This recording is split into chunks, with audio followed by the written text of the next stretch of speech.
नमस्कार, आप देख रहे हैं जम्मू कश्मीर मिलाप न्यूज़ और मैं हूं आपके साथ रामपाल।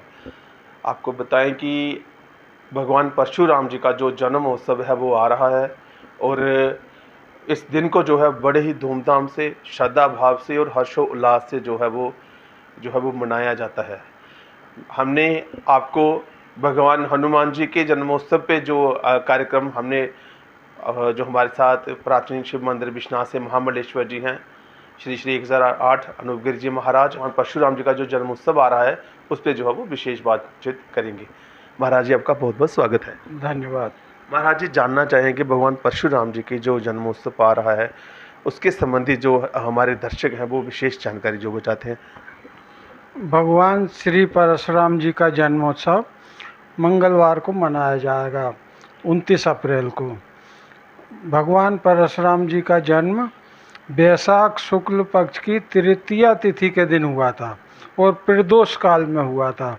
तो प्रदोष काल में तृतीया तिथि मंगलवार 29 अप्रैल को है, इसलिए 29 अप्रैल को मंगलवार को भगवान श्री परशुराम जी का जन्मोत्सव मनाया जाएगा।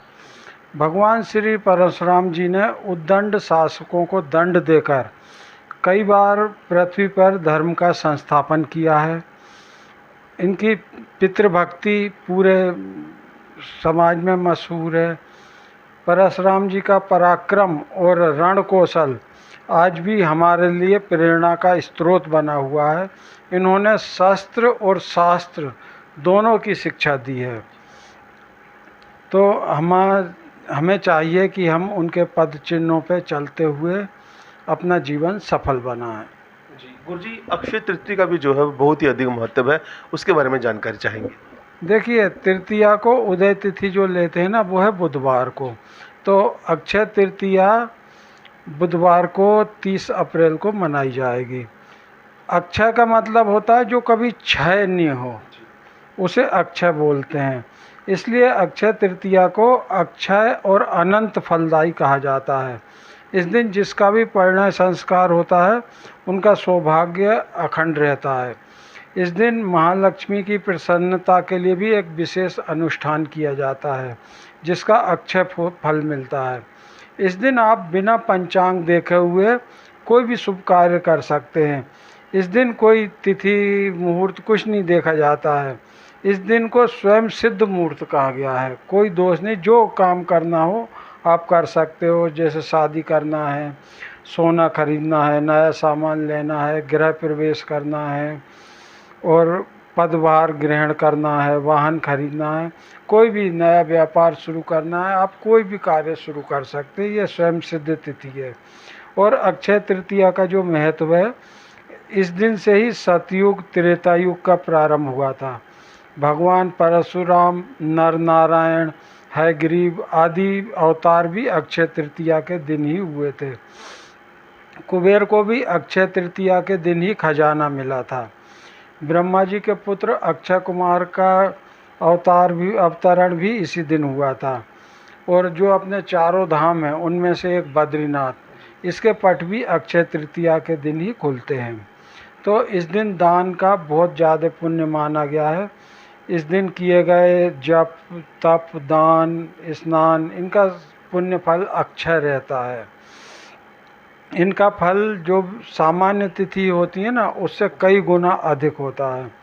इसलिए इस दिन आप कलश, खड़ाऊँ, छाता, सत्तू, ककड़ी, खरबूजा, शक्कर, कपड़े, अन्न, भोजन आदि दान कर सकते हैं। और वैशाख महीने में गर्मी अपनी चरम सीमा पर रहती है, इसलिए पथिकों के लिए ठंडे पानी की व्यवस्था करना, पशु पक्षियों के लिए ठंडे पानी भोजन की व्यवस्था करना, ये सब जरूर करना चाहिए। अब मैं एक विशेष बात आपको बताता हूँ। सत्तू को शास्त्रों में देव अन्न कहा गया है, देवताओं का अन्न। और सत्तू आसानी से पच भी जाता है, हल्का भोजन होता है और शरीर की गर्मी को भी शांत करता है। इसलिए आप अक्षय तृतीया के दिन सत्तू दान अवश्य करें। ये तिथि बड़ी पवित्र और महासुख सौभाग्यदायक है। सत्तू का दान अवश्य करें। और इस दिन के लिए मैं कुछ विशेष बातें आपको बताना चाहता हूँ। इस दिन घर के मुख्य द्वार पे आम के पत्ते और गेंदे के फूल को लाल रंग में बंधनवार बांधते ना, वो लाल रंग से बंधनवार बांधना चाहिए। इस दिन आपको तांबे के लोटे से सूर्य देव को जल का अर्घ अवश्य देना चाहिए। और कुछ चीज़ें हैं जो खरीदने से आपके घर में सुख शांति रहेगी, समृद्धि आएगी, माँ लक्ष्मी हमेशा प्रसन्न रहेंगी।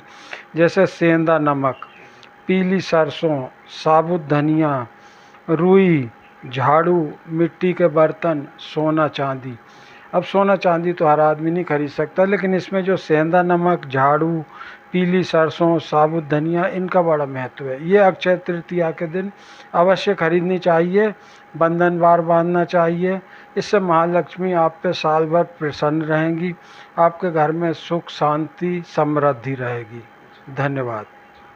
तो महाराज जी ने बहुत ही जो है वो आवश्यक जानकारी जो आपको दी है। हमें पूरी उम्मीद है कि जो जानकारी आप चाहते थे वो ज़रूर आप तक पहुंची है। और एक विशेष बात महाराज जी ने बोली है कि पशु पक्षियों के लिए, क्योंकि हम देख रहे हैं कि गर्मी जो है वो दिन प्रतिदिन बहुत ज़्यादा बढ़ती जा रही है, तो हम भी आपसे ये प्रार्थना करना चाहेंगे कि पशु पक्षी जो हैं उनके लिए जो पानी की व्यवस्था है वो ज़रूर करनी चाहिए। बहुत बहुत धन्यवाद।